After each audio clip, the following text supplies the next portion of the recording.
Have you ever been in a work meeting where you completely disagree with an idea, but you're just not sure how to say it, especially in English, without sounding rude? Yeah, it's a super common problem. So today, we're going to break down exactly how to handle that situation using polite, professional, and really effective language. Seriously, think about it for a second. How do you challenge someone's idea? It's tricky, right? You've got to be clear about your point, but you also want to keep things friendly and productive. And if English isn't your first language, finding that perfect balance can feel like walking on a tightrope.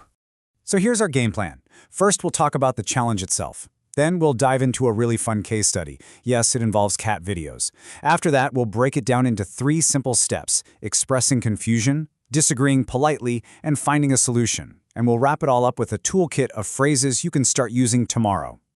Okay, so let's get one thing straight. Disagreeing the right way isn't about just shooting down ideas. It's about opening up a constructive conversation. The goal is to challenge the idea, not the person who said it. It's all about guiding the team toward an even better solution, and that is the art we're going to master today. To really see how this works, let's jump into a case study. I want you to picture a team meeting at a branding agency. One person has let's call it a wild new idea. Let's see how the team deals with it. All right, so first up, meet Vanya. She basically bursts into the room, she's got all this energy, and she's totally convinced she's just had the best idea of her life. You can feel her excitement.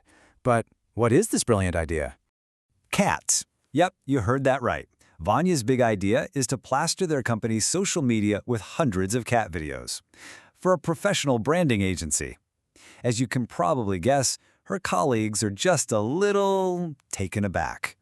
And here comes Paul. He jumps in right away. He's direct, he's skeptical, and he points out what he thinks is a huge flaw in her plan. His question is pretty sharp, and boom, instant tension in the room. This is that moment of conflict we've been talking about. So, what do you do in a situation like this? Well, our first step when you hear an idea that sounds kind of crazy is not to attack it like Paul did. A much better move is to simply ask for more information. It shows you're actually trying to understand, not just shut it down. Now let's look at how the third person in the room, Emir, handles it. Instead of saying, "That makes no sense," he uses this brilliant little phrase. He's politely signaling that he needs more detail. "I'm a bit lost" is just so useful. What's so great about it is that it puts the focus on you. You're the one who's lost. It doesn't say that their idea is bad or confusing. It's a really soft, respectful way to ask someone to explain more. Okay, so you've asked for clarification. You get the idea now, but you still don't think it's a good one. What's next? This brings us to step 2, how to disagree politely. And the secret here is to first show that you've heard their point of view before you give your own. This slide just lays it out so clearly. On the left, you've got those really blunt, almost aggressive phrases. But on the right, you have phrases that build a bridge. They start with understanding, which makes your disagreement so much easier for the other person to accept. And look at this. Vanya uses one of these phrases herself. After Paul challenges her, she doesn't just fire back. First she says, "I take your point," showing she understands his concern.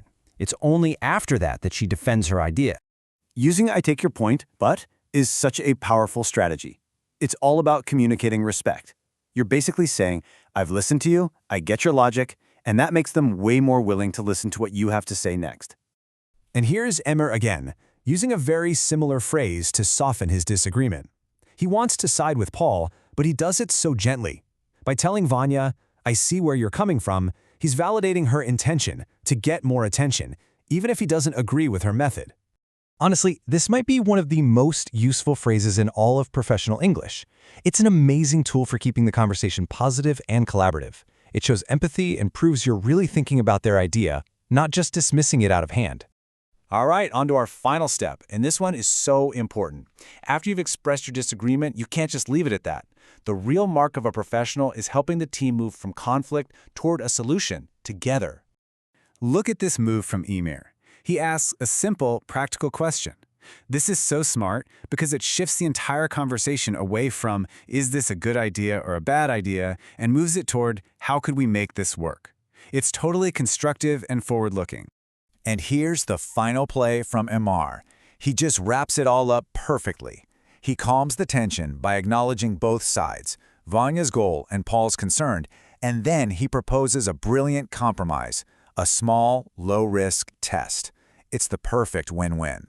You know when you say something like, you have to look at it from both sides, you instantly position yourself as a fair and balanced problem solver. It shows you aren't just fighting for your own opinion, you're trying to find what's best for everyone on the team.